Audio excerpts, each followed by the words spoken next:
So these three nobodies in high school threw the perfect party that every high school and college student, especially community college, dreams about. To all of a sudden led to the start of World War III. Like, what the fuck? What's up, YNs? I just discussed the plot of the movie Project X in a nutshell. Now, this movie is one of my favorite party movies ever. Hell, I think I should squeeze it into my top 100 movies of all time. And cut me some slack because I'm a dumbass 21-year-old and I don't see a lot of people talk about this movie. So, let's talk about it. So, this movie starts off with an opening statement like this movie is some type of documentary, even though we know damn well it's not. Yeah, we can just skip this part. Yeah, so it starts out with footage of someone's front yard, and then we get a jump scare. Oh my gosh, it gets me every time. What up, my lovely females? This is your boy Costa, your host for the evening. Behind me is Thomas Cub's house. Today is Thomas Cub's birthday, and this is Project X. Yo. Oh, brother, this guy stinks! Fuck this guy! This man is basically the Walmart version of Pauly D and Jake Paul on their bad days, and that's saying something. So he walks into his friend's house like this is MTV Cribs or something, goes to the fridge to eat his birthday cake. Disgusting. And then he says this. My dick is gonna get so wet tonight. Excuse me. After that, he goes upstairs and we meet with Thomas, and he's pretty much a chill guy. He's the main focus of the movie because today is his birthday, so they're filming a vlog for it. Oh yeah, and Dax Flame is recording the whole thing since Thomas's parents are going out of town. Before they leave, his dad gives him a whole list of house rules while they're away, saying don't touch this, don't touch that, don't go to his office, and don't invite more than a handful of people. And don't touch his Mercedes. Yeah, not happening. His birthday present is the keys to the minivan instead of the Mercedes, and I know a car is a car, but honestly, Dad, bro. Not only is he gatekeeping him with all of these rules set in place, but also he has a private conversation with the mom who's worried about their son while they're away, only by reassuring her that Thomas isn't going to do anything crazy because his son is a loser. That's not me saying that. Take a look at this clip right here. Kid, you know, he's got a couple of friends. They're gonna hang out, but they're not gonna do anything. He's a sweet kid, but he's a loser. This right here with the next scene being him blowing out his candles is diabolical. Fast forward and they hop in the whip to get to school where they meet up with the last member of the crew, JB, who's the typical overweight nerdy guy in any comedy movie. You cannot tell me that these three chuds aren't supposed to be the knockoff version of the Superbad crew. While they at school, everyone is talking about a fever dream of a party where everyone got laid, even the ones that are physically disabled. True what I heard about you at Zam's party last week? You got a blowjob from his mom? That party was so sick, everyone got laid. You know, wheelchair Robert even got a haircut. This was made in 2012, so yeah, different times. So our three main characters decided that they needed to throw a party of their own since they are losers in high school, but if they can throw a good one, they become living legends. Most of the motivation comes from Costa, but everyone else is down for it too. He's like, we gotta throw this party no matter what, cause we get no bitches. Back in Queens, I used to score all the hoes. Stop the cap. Stop the cap right now! Thomas is pretty skeptical about inviting random strangers to his house, with him only wanting 50 people max, but Costa is pushing him to invite more than 50, cause more people means more chicks. And for Thomas, that means inviting Alexis. Oh, boy! Yeah! So Costa goes around and spreads the word to everyone and their mamas in his Costa way, of course. That includes getting everyone's phone number and text the address to everybody. Honestly, W promotion. Meanwhile, Thomas invites his girl best friend Kirby, more on her later, and then he actually talks to Alexis and invites her to the party. I was like, okay, I see you, my boy, getting rizzy. So they go to the grocery store to buy supplies for the party, while at the same time messing around, which included Costa stealing some love gloves. Come on bro, we know you ain't gonna use those. While buying the stuff, they randomly ran into Miles Teller, who was just there chilling. And they invited him to the party cause he's Miles Teller, of course, so why not? Miles was down for the idea and he says that he will bring all the liquor since every high school movie has to have underage drinking in it. Yeah, no, here's gonna be like unlimited high school pussy and shit. Dude, high school pussy for days. What? Mind your own business, lady. Why? Then they go to some drug dealer's house that Costa knows about for some reason. They go to his trap house, hear him rambling about his Vietnam War flashbacks or some shit, hits weed from him, and then when the guy wasn't looking, Costa steals the gnome, but not before humping it and passing it to Dax. I would wash my hands after that if I was him. And that's when bro started crashing out and he starts chasing them with the speed of an Olympic runner. Like, bro, you ain't Usain Bolt. But the gang managed to get into the car and storm off before the guy got to them. Only for the same guy to spin the block while breaking the windshield in the process before escaping again. Bro wants all the smoke. The gang drives back to the Cubs house to prepare for the party, and the rules was 50 people max, but nobody can go inside the house. So party's in the backyard. So they needed security for the party. So they decided to hire the most inexperienced and most questionable security guards of all time. Security? More like witnesses. Unsurprisingly, this is also Costa's idea. They informed the neighbors that there's going to be a party. They put on some drip, hit a little pregame, and party's on. Yeah, nah, not at first though. It's funny because when Costa was first inviting everyone, there's a segment of the movie where everyone is like, who the hell is Thomas? Thomas? Who's that? Who's Thomas? But surprisingly, they all showed up to the party. But let's keep it a buck. If this happened in real life, this probably won't happen. So the party starts and oh my gosh, it's indeed a party. I'm not saying parties nowadays are lame, but since there's a lot of wannabe gangsters or trying to be cool epidemic going around, it ruins the mood of parties. Like, instead of people dancing and having fun, now you got a lot of goofies posing like this at a party. Like, this is a masterclass of a party. People are dancing, having fun, girls galore, drinks are being dranked. And for some reason and somehow they added a zip line. Out of all things, dude goes on the zip line and just launches into the pool on 30 miles per hour like he got nothing to live for. Like, bro thinks he can respawn. While that was happening, the dog was also being the experiment to everyone at the party and almost gets sent flying like this was the movie Up. And if this party isn't crowded enough, Miles Teller pulls up in a party bus and invites even more people, which caused people to go inside the house. Like, security, do something. You have one job. Unlike these preteen scrawny ass security guards, Thomas was about to do it himself by standing up in front of everyone. But then Alexis shows up cheering him along with the rest of the crowd. Yeah, that brother's starving. Thomas was like, I guess this is fine. One of the neighbors pulled up to the house, not the party though, but threatening to shut down the party or else he will call the cops. Man, shut your ass up. He tries to make a deal with Costa to shut it down, but he denies it, of course, so he says he's gonna call the cops. And one of the security guys pulls up and tases him in the neck, no warning. He finally did something for once, in the most stupidly hilarious way possible. Bro said, I got this, only to get... But the neighbor was escorted since he literally got recorded for punching a 12-year-old in 4K. You punch a kid in the face, I'm calling the cops on your ass now. Do it, genius! It's all on tape. I just saw this motherfucker recorded right here. All I got was you punching that little child's face. This is 4K! How did they get you in 4K? Chaos is also happening inside the house with getting a look of JB's Riz.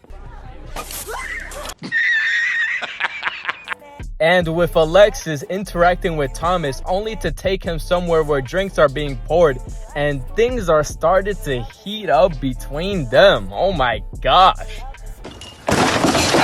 But unfortunately, he got cock blocked since he got a call from his dad that he needed to pick up quickly. He answered the call and his dad was saying stuff, I don't want to see any wet towels when I get back home. Like, bro, that's gonna be the least of your worries. He hangs up the phone and Thomas, looking at the chaos, was like, Oh no. Anyway. He goes back to getting lit at the party and oh wait, Kirby and him are going upstairs now. I was like, it's about to go down. They go to a random room, yap for a little bit, and Thomas makes his move on Kirby. Oh shit, I see you, my boy. And then he gets cock blocked again because the neighbor who wants to be an op decides to call the cops. Oh, brother, this guy stinks! So they're getting along with the security is sending everyone to the backyard, which security should have did that 20 minutes ago, but better late than never. When the cops showed up, Costa handled that really well. He pulled some Saul Goodman type shit on him, addressing his rights and knowing about the law, just basically finessing them. Officers, I'm not a lawyer or anything. Doesn't the law state that you cannot enter through a private residence without permission? Is there an adult here we might speak with? You're speaking with one. I'm 18 and a half years old, sir. This is absolute cinema. So the cops leave and... To the break of dawn, yo! From here on now, this is the most fun and chaotic this party has ever been. It feels like you're in it. People still dancing, people breaking shit and being ridiculous, stunts with the skateboard, random people showing up because they found the party on Craigslist. Like, what are these super duper seniors doing here? Oh my god, bro. Oh, hell no. You're pushing 40. Stop it. Stop it with your midlife crisis and take care of your family. Oh yeah, and remember that gnome that Costa was humping? It's being used as a fucking mascot for the party. Everyone starts passing around the gnome like it's hot potato or some shit until Miles Teller hits the gnome with a baseball bat, only to find out that inside the gnome it was ecstasy.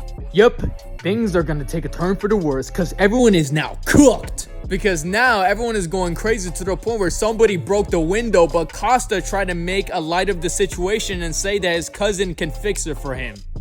Cap. Thomas knows that he's cooked, where the amount of damage that the strangers did to his house, and records an apology video, feeling guilty about the whole thing. But with reassurance from both JB and Costa, and with a little bit of peer pressure of course, they get back down to the party and everyone's singing happy birthday to him. After that, he chilled out. Unlike this guy.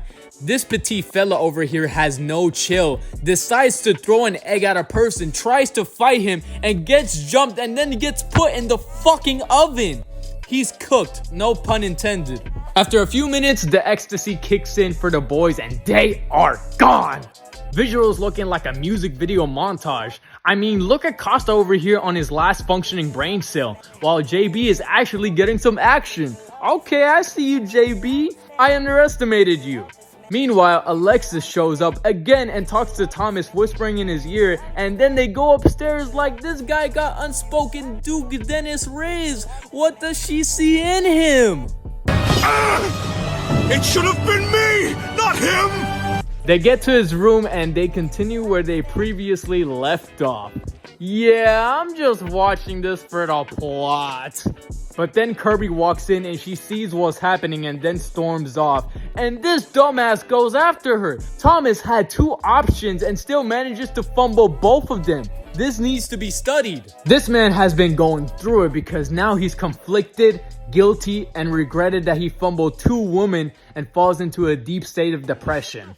Like, this man can't catch a break. Like most of the movie, this man was overthinking everything or having conflicting emotions. And I thought things will take a turn for the worse because he was on the roof looking like he's thinking about self-deletion. But JB and Costa pull up to the roof where Thomas is at and they look at this massive fucking crowd of people. They blocking the whole neighborhood street. Like, what is this, Rolling Loud? And Costa's over here talking about we did the greatest party ever. And honestly, I agree. Thomas was bummed out at first because of all the casualties, but then he was like, fuck it, we ball. A freaking news helicopter shows up to broadcast how crazy this party has gotten. He flips off the news camera and by everyone chanting his name, he decides to dive into the bouncy house and sticks the landing. That jump had more confidence than his whole personality in this entire movie. JB sees this and thought it was a group activity. He said, let me double it with my weight and give it to myself. If he can do it, I can do it. No, bro, you're fat. He sticks the landing but breaks his finger in the process. Why? Cause he's lame. But it didn't take long after that for the little guy to come out of the oven, goes on a rampage and starts punching people in the nuts. Hey little fella, I didn't see you. So yeah, everyone with a pair of nuts is getting punched. Then he somehow gets the keys to Thomas's parents' Mercedes and drives it into the fucking pool. And that's when Costa admits that he doesn't know how to fix anything. How to fix any of this shit. I'm sorry, Thomas. I just wanted to get some pussy. And on top of that, police coming back with a full SWAT team to contain the chaotic mess that this party has made, only to start a riot with police reacting by using flashbangs and smoke bombs. The riot stops, but not because of the police. Remember that drug dealer from earlier? Yeah, that guy. He comes back with a fucking flamethrower and burning down the whole neighborhood just because he didn't got his gnome with ecstasy in it. He really going back in blood for that gnome. Oh my god. Yeah, most of this mess is thanks to this guy over here. The police eventually started shooting at him and then gets blown up, and somehow he doesn't die. Bro is the Terminator. The neighbor from earlier gets tackled by the amateur Timu task force, and the whole house and neighborhood gets destroyed by the fire. And that's the end of the night. They end up chilling in the high school track field with our main characters realizing that they are fried. Only for Costa to say it's okay because no matter what happens, that was one hell of a party. Cut off friends like Costa, guys. We go back to the Cubs house showing the casualties of the house. Yeah, this doesn't look like a house they can live in anymore, which pisses off Thomas's dad, and rightfully so. His dad explains to him that this is going to take a long time for him to pay off all of the damages. College is off the table. He gotta work like Larry from Gumball to pay all that back, which I don't think that's even enough.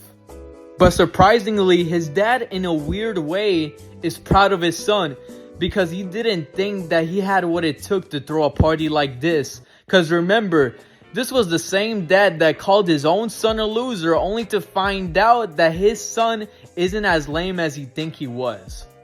But he reminds him that he's still fucked as the Mercedes is getting pulled from the pool. Thomas pulls up to school with what's left of the van as punishment. Honestly, that's not a bad punishment at all. If my parents find out that I threw a party like this, they will kill me. I will be praying for my life. Thomas explains that he's looking at 6 charges. JB says that his parents says that the incident is going to mess up his college plans, which to Costa responds that his grades are messing up his college plans because he's a dumbass. So much for JB being the nerd archetype. And Costa got him a lawyer, and even the lawyer thinks that he's cooked. Dax, on the other hand, is just an innocent bystander who just recorded everything, so he's doing better than everyone else. But it's okay since they finally got what they wanted.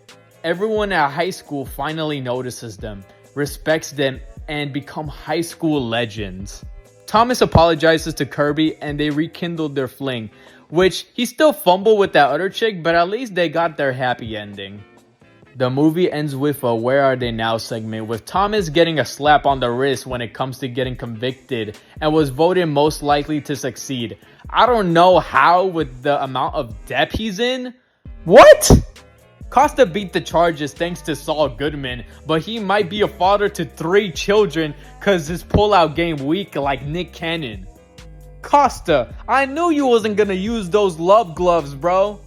I can't explain JB's segment for the risk of getting demonetized, but hey, if you know, you know. But what I can say is that he's gonna be alright. Dax is under investigation for the disappearance of his parents. He still lives alone. Oh well, that just got dark. The movie ends with Costa promoting his next party.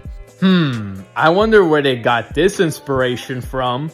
And Costa ends it by saying this. Okay, I was thinking more along the lines of an apology. Would you like to apologize? I got a better idea. How about I invite you to my next party? What? Yeah, you heard me, sugar.